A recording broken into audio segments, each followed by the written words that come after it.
Hello again everyone, welcome back again di Bitcoin Update. Guys, hari ini sekalian saya mau nambahin update untuk altcoins, and we're gonna start with the second biggest ya, yaitu Ethereum. After that nanti di kolom komen, di bagian pin komen, type apa aja kira-kira altcoins yang menurut kalian menarik. Tapi kalau bisa ada reasoning yang jelas ya, jadi bukan cuman kayak Pepeco, Dogeco gitu ya, tapi harus ada reasoning yang jelas kenapa menurut kalian ini menarik untuk kita cover dan kita review di update berikutnya. Anyway guys, sekalian saya mau inform di YouTube-nya Pintu ya, saya ada podcast yang udah di-publish. First of all, ini adalah podcast pertama saya semenjak saya achieve 100k subscribers. Di situ ada discussion yang mungkin cukup menarik ya, ada banyak perbincangan seputar kondisi background, dan ya semoga aja bisa jadi inspirasi buat teman-teman juga, dan tentunya ada seputar analisis marketnya ya. Tapi waktu video itu di tape atau diambil sebenarnya udah sekitar akhir Juli guys, jadi udah lewat lumayan gitu ya. Jadi mungkin analisisnya nggak terlalu relevan, tapi kalau masih relevan ya silahkan dikonsumsi, kalau enggak ya nggak perlu gitu. Oke, anyway guys, leave a feedback ya, kasih tahu saya apakah kalian interested untuk lihat saya lebih banyak di podcast ya ketimbang di depan layar kayak gini gitu kan ya guys. But anyway guys, let's dive into the market update-nya. Satu lagi. Kemarin saya udah cek ya di video sebelumnya, banyak banget yang type yes di bagian pin comment untuk study time kita remake. I will make the next one, dan semoga aja nanti teman-teman suka ya dengan updatean study time series yang versi terbaru. Alright, so thank you very much guys for nontonin bagian opening yang lumayan panjang ini. Langsung kita masuk ke dalam update marketnya. Starting dari Bitcoin dulu ya, obviously seperti biasa kita mulai dari situ untuk tahu perkembangan update daripada pergerakan harga Bitcoin.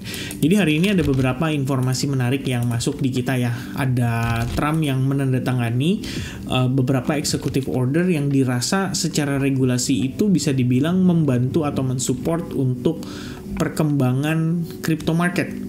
Ya, ada perkembangan crypto market. Kemudian selain daripada itu sebenarnya ada satu lagi sih ya, satu poin yang menurut saya cukup menarik. Jadi kalau kalian lihat di Financial Juice, ini kan juga saya tadi habis sign out ya. Saya habis bilang sama teman-teman di SAG, saya ada kasih penjelasan bahwa sebenarnya Financial Juice aja yang platformnya gratis kayak begini, itu bisa dibilang udah sangat-sangat praktis ya, sangat-sangat ngebantu teman-teman untuk bisa mengerti bagaimana situasi pasar gitu. Kita lihat dalam beberapa hari terakhir, saya udah ngomong kan soal bagaimana market itu sudah menghiraukan yang namanya FUD dari tarif. Sebelumnya reaktif ya, jadi begitu kita ngelihat Trump ngomong kalau minggu depan gue bakal umumin ya soal tarif buat semiconductor dan untuk chips gitu kan, ternyata nggak jadi minggu depan ya, malah dikasih kejutan dan pengumumannya dilakukan hari ini gitu. Tapi apa yang kita bisa lihat ya teman-teman sekalian, jadi kalau kalian cek di sini, ini kan ada Europe Market Wrap ya, ini ibaratnya bacaan siang gitu ya. Kalau teman-teman mungkin kayak nggak tahu nih sepanjang sesi siang tadi ada apa-apa aja, kenapa market naik, kenapa market turun, Anda perlu baca gitu. Tujuannya adalah untuk mengetahui apa yang menjadi trigger dari market sentiment untuk saat ini.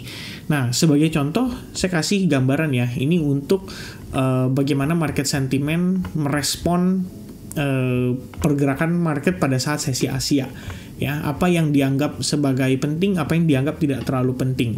Nah, di sini saya kasih teman-teman semacam support ya untuk bisa mengerti lebih jauh lah ya. Kalau kalian lihat di sini Asian shares climb, artinya saham-saham di sesi Asia itu nanjak ya, saham-saham di Asia juga nanjak gitu.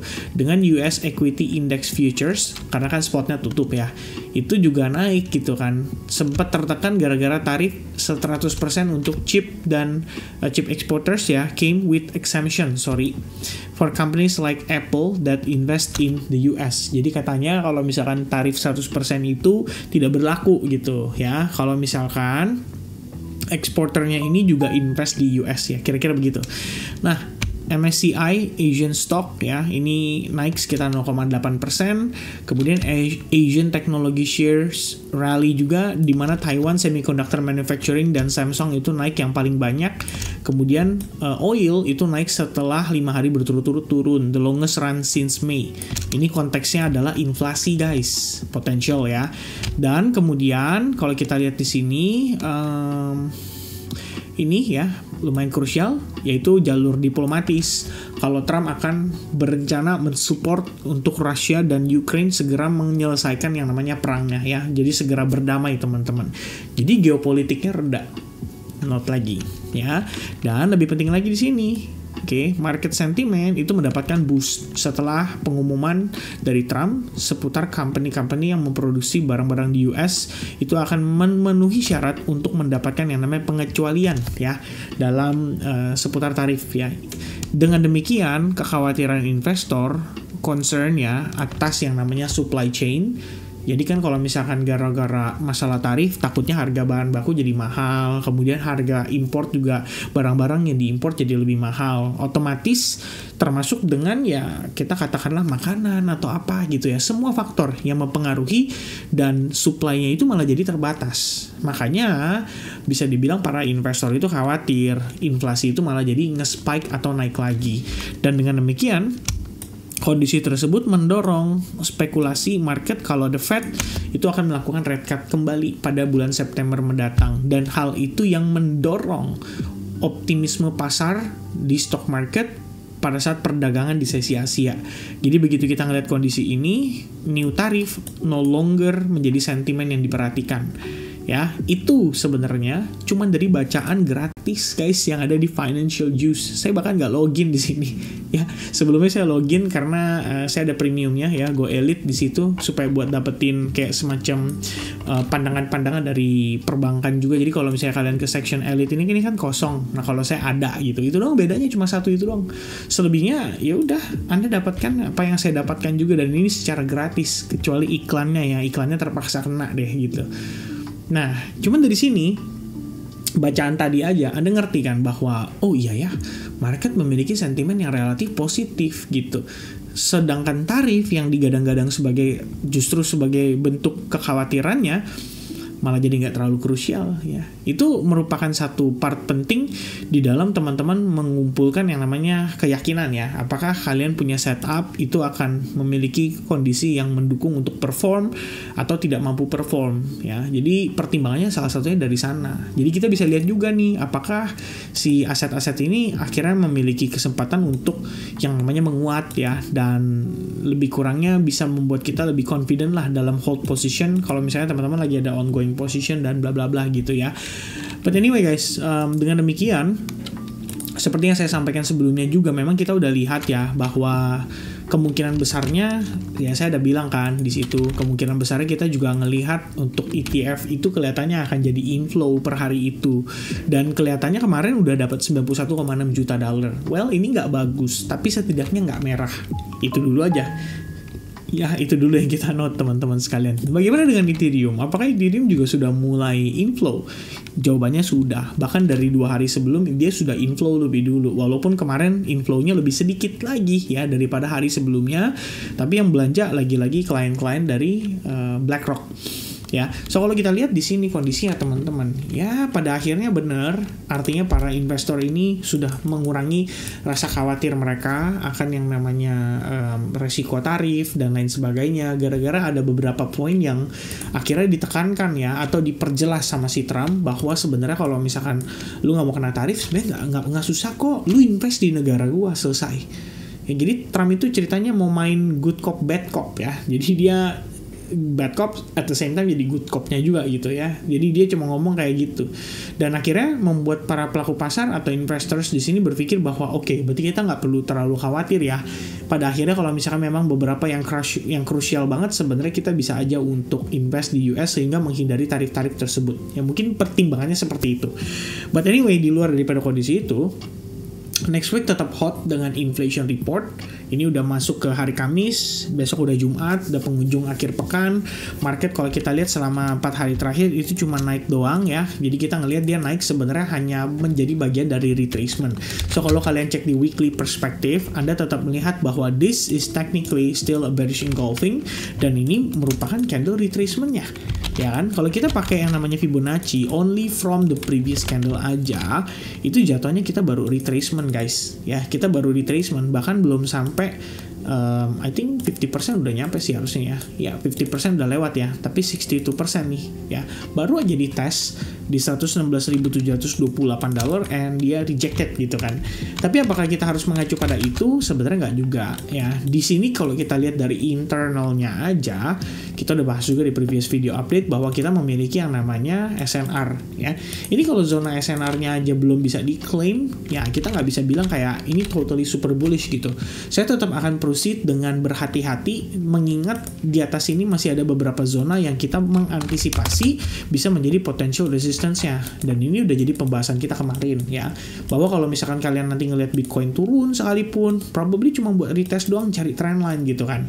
Tapi ternyata hari ini turunnya cuma retrace di sini untuk sekaligus melakukan retracement atas this big candle ya. Jadi kalau kalian lihat ini bullish candle ini nih, oke, itu cuma di retrace 60% ya. Saya sebenarnya udah sempat ngantri guys. Jadi sore tadi kita ada live session sama teman-teman di SAG ya, dalam maintaining position, kemudian looking for opportunity, dan salah satunya adalah Bitcoin yang masuk ke dalam watchlist kita, dimana kita berencana untuk enter long position di area-area yang menurut saya cukup krusial. Di sini ada beberapa case pertimbangan, salah satunya adalah trendline, kemudian kita ngelihat juga terdapat order block di sana, dimana order block ini kan yang semalam terjadi itu karena faktor fake out juga. Jadi kalau kalian ingat itu di jam New York Open, nah ini nih kondisinya tuh ya. Dia fake out dulu, ngambil liquidity, and then bam creating higher high. Nah tadinya udah expecting nih, wah kayaknya bisa nih ya kan. Kalau internalnya begini nih, wah ini bisa nih. Sekali lagi baru kita lihat dia naik. Ternyata dia langsung naik terus teman-teman ya. Dan ini terjadinya di sesi London nih. Jadi kayak menurut saya momen-momen market yang paling random ya justru di sesi London. Biasanya paling low volume, paling nggak ada activity. Tapi hari ini ada activity-nya. Makanya saya merasanya kok kayaknya kurang mantep gitu ya. Enak kan kalau kita lihat ini terjadi di New York Open, karena saya tahu volume marketnya memang lebih besar di New York Open. Ya pertimbangannya seperti itu. But let me make things clear ya teman-teman. Let me make things clear. Here's the case. Kalau kita lihat dari higher time frame, tadi kita sudah sama-sama tahu bahwa di atas itu memiliki resistance. Oke, resistance ini tetap menjadi tahanan, ya, bisa menjadi pertimbangan Bitcoin kena rejection dari situ. So kita nggak boleh terlalu overconfident mengatakan bahwa okay, everything is gonna be bullish, I'm gonna buy now and I'm gonna be rich tomorrow gitu ya. Nggak bisa kayak gitu guys ya. Kita tetap harus memperhatikan resiko ini, bahwa kenaikan ini bisa saja bersifat sebagai ABC, corrective wave dari overall ini ya. Namun di sini yang beberapa fakta-fakta yang menurut saya cukup menarik. Satu, tekanan jual akibat masalah tarif ya. Ini yang tadi saya bilang sebelumnya kan udah sempat diumumin tuh sama Trump kalau dia akan mengumumkan minggu depan soal masalah tarif semiconductor dan bla bla bla gitu. Ternyata ya tidak digubris sama market. Market tidak terlalu memperdulikan hal itu. Makanya kita bisa ngelihat Bitcoin itu men-take out atau mengcover semua penurunan yang terjadi pada pergerakan sebelumnya. So, kalau kita lihat saat ini, saya not completely bullish. Pertimbangannya cuma karena kita ngelihat naiknya korektif. Itu aja. Ya, karena kenaikan yang relatif korektif ini membuat saya tetap berpikir untuk lebih berhati-hati. Dalam tanda kutip, saya nggak mau terlalu tergesa-gesa langsung buy the top gitu ya. Jadi kalau kita ngelihat kondisi kayak gini, wah ini kayaknya breakout nih begini, terus kamu jadi berani nge-buy kayak gini, nah otomatis itu yang sebenarnya jadi sangat riskan sekali. Of course kalau misalnya saya nih ada recently atau ya beberapa transaksi lah ya yang kita execute di sini, tetap planning saya sama teman-teman. Artinya saya mencari untuk opportunity melakukan trading jangka pendek, tapi memanfaatkan bias dari Bitcoin. Nah itu nggak ada masalah gitu ya. Yang penting kalian tahu nih exit plan-nya kayak gimana ya kan, kondisi price action-nya seperti apa, kalian mau manfaatinnya kayak gimana, itu nggak masalah. Namun Kalau kalian belinya mungkin di spot, tipikal yang buy and hold. Nah ini yang nanti malah jadi problem. Karena Anda berpikir bahwa saat ini adalah saat yang tepat. Padahal kita ngelihat di atas itu masih ada obstacle. Itu aja sih sebenarnya teman-teman ya. Tapi pada akhirnya, just to be clear ya, ini bukan karena, sekali lagi bukan karena saya pelin-pelan atau gimana ya teman-teman ya. Kalian yang mungkin followers lama udah pada tahu, dan saya nggak mungkin ngomong ini berulang-ulang lagi gitu. Tapi saya sudah mengingatkan, even dari today aja tuh kalau kita lihat dari segi price action, ya saya udah sampaikan gitu ya. Ini yesterday nih jam 12 tengah malam semalam gitu kan. BTC untuk closing di 2 jam dan 4 jam tuh udah relatif bullish. Sekarang mampet nggak naik-naik gara-gara di resistance bla bla bla bla bla bla bla bla ya. Tapi overall saya anggap ini sebagai potensi untuk tetap nanjak ke range yang lebih tinggi dan potential visit ke range 117.000. Itu waktu semalam baru tembus tuh 115.000 teman-teman. And then Asian session kita ngeliat opportunity ini, kita expecting dia bisa nanjak. Terus saya juga bilang sama, untuk point of view ini masih berlaku, kita masih bisa visit ke zona di atas. And I think that's what exactly happened ya currently, even before kenaikan ini gitu kan. Karena memang kita mengantisipasi aja ya teman-teman, bahwa ini tetap ada opportunity-nya, dia tetap bisa untuk nanjak gitu, naik ke atas. Nah cuman the biggest concern ya buat saya pribadi still, bagaimana nanti reaksi market kalau dia testing ke 117.400 ya. Di level itu ada Fibonacci dan juga ada confluence dengan fair value gap. Di atasnya lagi ada yang namanya order block. Ini yang menyebabkan Bitcoin minggu lalu itu turun secara signifikan ya, secara agresif. So, apakah di situ akan mengundang sellers kembali? Jangankan di sana, di sini aja masih jadi concern guys.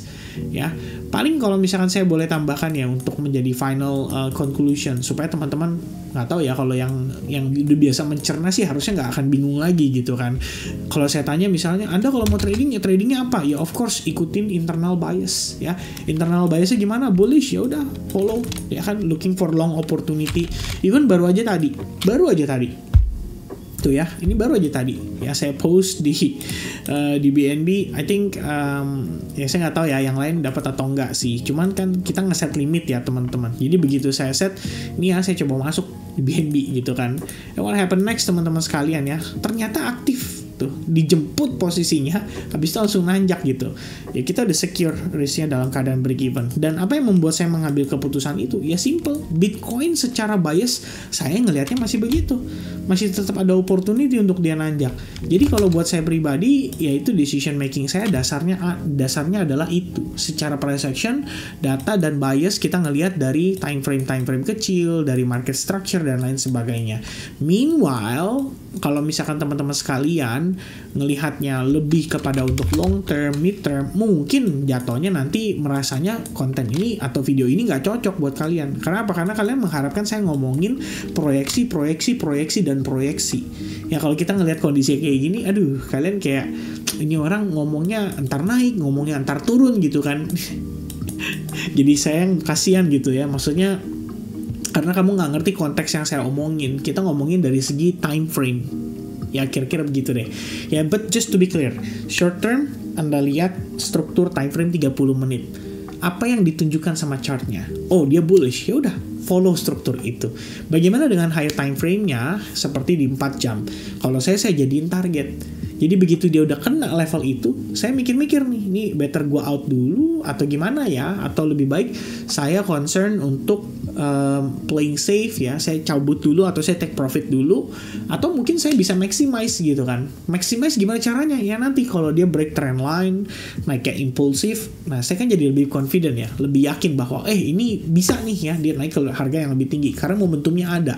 Maka setup kayak tadi, misalnya kalau kalian ada trade di mana, coba untuk maintain gitu loh, maintain biasnya, coba untuk jangka panjang ya. Kita ngelihat bahwa secara price action ini masih bisa nanjak lagi nih, I think it's a good opportunity, baru kemudian teman-teman decide untuk take trade, kira-kira begitu, dan coba untuk maintain trade-nya supaya Anda bisa panjangin profitnya ya, kira-kira seperti itu. Oke, berikutnya teman-teman sekalian, kita bahas sedikit tentang Ethereum ya. Jadi kita update progress daripada Ethereum. Bagaimana kabar Ethereum? Well, Ethereum so far so good guys ya. I don't think Ethereum having a problem currently. Ya, kita ngelihat di sini dia hanya akan testing ke level psychology yaitu $4.000. Harusnya ini merupakan level yang amat sangat penting ya, amat sangat krusial untuk pergerakan Ethereum secara keseluruhan. So, the biggest concern untuk Ethereum saat ini adalah apakah kita mampu break dari zona itu. Kalau dia mampu breakout dari zona itu, maka harusnya kita akan mencapai all time high baru very soon. Ya, apalagi kalau data-datanya mendukung, dari segi makro sentimen mendukung, itu akan gampang banget buat Ethereum mengejar ke sana. Jadi buat saya pribadi, kalau saya ada kesempatan untuk ya look for another long opportunity, atau mungkin ya kalau di spot sih saya udah nggak beli lagi ya, karena belinya harganya udah tadi waktu sebelumnya tuh udah di bawah teman-teman. Kalau maksudnya di bawah tuh dalam konteks ya kayak di bawah 2000, di bawah 1800 gitu ya. Kalau dari 3800 kayak gini mah udah terlalu dekat sama batas atas. Bagi saya ini terlalu risky ya kalau misalnya mau belanja di spot. Tapi kalau buat sebatas trading ya nggak ada masalah. Toh kita ada pengaman, ada risknya, ada risk manajemennya ya. Nah di sini kalau kita lihat on the daily perspektif, ini buat teman-teman kemudahan ya, kamu pakai aja exponential moving average gitu. Jadi kalau kita lihat di daily, dia somehow masih maintain di atas EMA 8, 21. Anda bisa memfokuskan biasnya hanya untuk cari long setup aja. Atau kita nyarinya istilahnya untuk bullish trendnya dulu gitu ya. Selama dia nggak bermain di bawah, pertama secara probabilitas mengecil ya untuk dia bearish. Yang kedua teman-teman sekalian, memang kita tahu di sini ada batasannya berupa resistance. Tapi kalau kita lihat retracementnya kan agak lebih confident ya. Dibandingin Bitcoin, teman-teman bisa lihat Ethereum itu lebih baik ya. Untuk taunya gimana, Vin? Lihat aja di sini paling gampang. Buka Ethereum Bitcoin. Kamu bisa lihat Ethereum Bitcoin itu udah almost creating higher high. Jadi Ethereum itu much better daripada Bitcoin untuk saat ini dari segi performance ya. Maka kalau misalkan saya mencari setup, mungkin pertimbangan saya adalah nyari setupnya bukan di Bitcoin. Saya lebih baik nyari setup coba di Ethereum ya. Kalau Ethereum bisa kasih saya semacam discount price, bisa ngasih saya semacam retracement gitu kan. Nah ini kayaknya boleh nih ya dimanfaatkan kembali untuk kemudian jadi setup saya melakukan transaksi di Ethereum. Nah ini kita bedah ya teman-teman ya.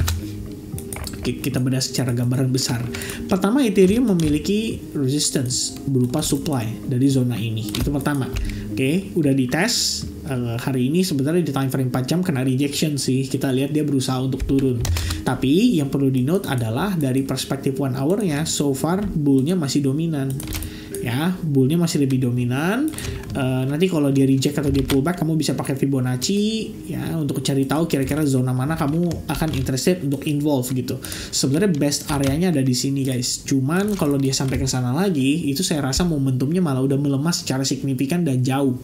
Lebih baik Ethereum bisa ketahan nanti kalau dia turun ya di zona-zona kayak level 62%, 50% dari retracement untuk dia nanjak kembali. Ya, itu mungkin sementara yang saya lihat dari si Ethereum ya. Mudah-mudahan sih Ethereum bisa segera breakout.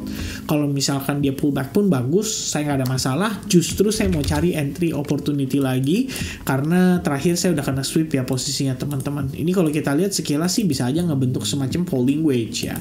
Jadi kalau dia ada breakout, dia ada maintain di atas SNR, wah saya rasa ini bakal bisa jadi good opportunity lah. Ya, sementara itu yang saya lihat ya teman-teman pada Ethereum. Nanti belum tahu update perkembangannya seperti apa. Mudah-mudahan daily-nya close-nya kayak gini.